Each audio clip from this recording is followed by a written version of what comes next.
What's going on, guys? Zebs here, bringing you another tutorial, and this week I have decided to do a grunge render. I feel like I've made these tutorials before, but they were older, so I feel like they're a little bit outdated to what I could do now. So I wanted to make an update version of it, with some different things in it, and etc.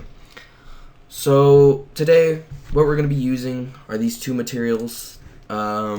It's going to be, you don't need to use them, but yeah. So I'm going to be using this one I made, and then this one. They're probably going to be released in a couple days if you really wanted to use them, but you really don't need to use them a whole lot. You can just use your own grunge textures and things like that, but it could use a different outcome. Same with your Lightroom, that kind of all, you got to keep that in consideration. So I'm making this tutorial not so you can copy me step by step, but so you can use some of these things that I teach you to make your own styles with.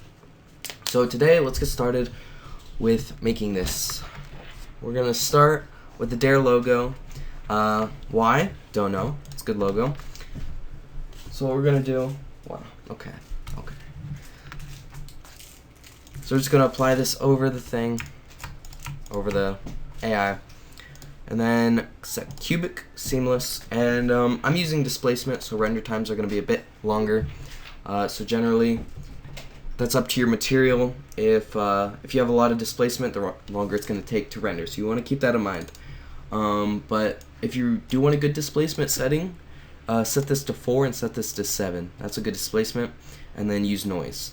But that's for a different tutorial. So once you've applied your grunge material to your logo, what you want to do next is get a landscape, set it to spherical, minimize it, make it smaller with this tool right here, or you could press T and that'll do the same thing. And then you just kind of want to drag it in the logo a little bit. Actually might make it a little bit smaller, and you're just gonna add little bits like this into it. Boom. And then just kind of try to make it randomized, not like kind of like a line, I should say. Sorry about the background noise if you hear it. Something like this, and then keep doing this over and over until it fills the logo to a decent amount. Well, kind of. Boom. And then we'll do one more down here.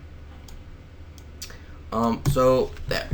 So now that we have this, I feel like this generally has a better look than if you were to have 2 massive landscapes. It's better to have 7 or 8 little landscapes, just has better blending. And then once we've done that, what we're going to do is we're going to apply another grunge material, which is my rock material. This one is kind of like a darker one, heavier displacement for the landscape, things like this. Again, if you do want these materials, just check up on my store every once in a while, and I'll be releasing it here soon. So I'm just going to quickly render this out to see what it looks like, and then if I like it, then we'll move on to the next step. So basically, this is just an updated version of my last tutorial. I feel like that one wasn't as good as I could make it, so that's why I'm kind of remaking it. So yeah. So down in the comment section below, leave a comment on what you guys would like me to make more tutorials on. I know you guys like a lot of my Cinema 4D tutorials, so I might keep that in mind for future tutorials, things like that. And yeah. So we're just gonna, I like the way that looks. So once we've done that, what we're going to do is get a platonic and set the type to Bucky. This is kind of like a soccer ball look. It's kind of cool. I like it a lot more than the default type. So, and then once you've done this, get a atom array and drag the platonic in the atom array. And this will make this cool looking, like, funky thing where it's like an outline of the shape. But it's kind of weird with these spheres at every edge, so we're just going to set this to 2 to match the cylinder radius. So now that we have this, we're just going to drag this purple type thing. This would be your secondary material. So generally, this would be like lava, this alien type thing, just things like this, maybe a gel. That's kind of your secondary material. And just kind of drag this kind of somewhat like this and duplicate it and do this one to the bottom right. Something like this. Might make this one a little bit smaller. So something like this. So once you've done that, what we're going to now do is get a cone, and this will be kind of used as our spike. So we're just going to go into Object, turn the bottom radius down to something like 17 maybe, and then set the height to 267. So somewhere generally in that area, and I'm just going to make it a lot smaller. So something like this, and just kind of drag it inside the rocks as if spikes are coming out of it. So, and then just drag this purple material over it. We're going to do a couple of them purple, and then we're going to do the others with this rock material we did.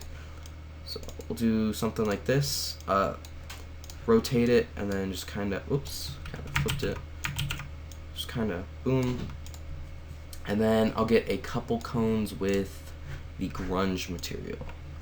So duplicate it, and then get the rock, drag this one on, and make sure you guys always set your projection to cubic and then select seamless so your textures are high definition if they are, so they can use their full potential. Just kind of rotate this one so it has a random look, a randomized look to it. And we're gonna have this one inside of the dare, maybe peeking out like this. Have one more in there due to the fact these are smaller spikes, so you can have a larger amount of them. Oh, so I'd say something like this would be good. Yeah, I like that. And then after that, we can add a couple. Nah, never mind, we won't do that. So generally that's about it. This will make you a solid grunge render, and the rest will be up to Photoshop, your Photoshop skills to make a decent banner. Which, if you guys want, I could make a tutorial on a Photoshop part of this. Again, leave a comment down below if you'd like to see that. And that's about it. So, hope you enjoyed this tutorial, guys. If you enjoyed it, leave a like and comment down below. And I've been your host today, Zebs, and I'm out. Peace.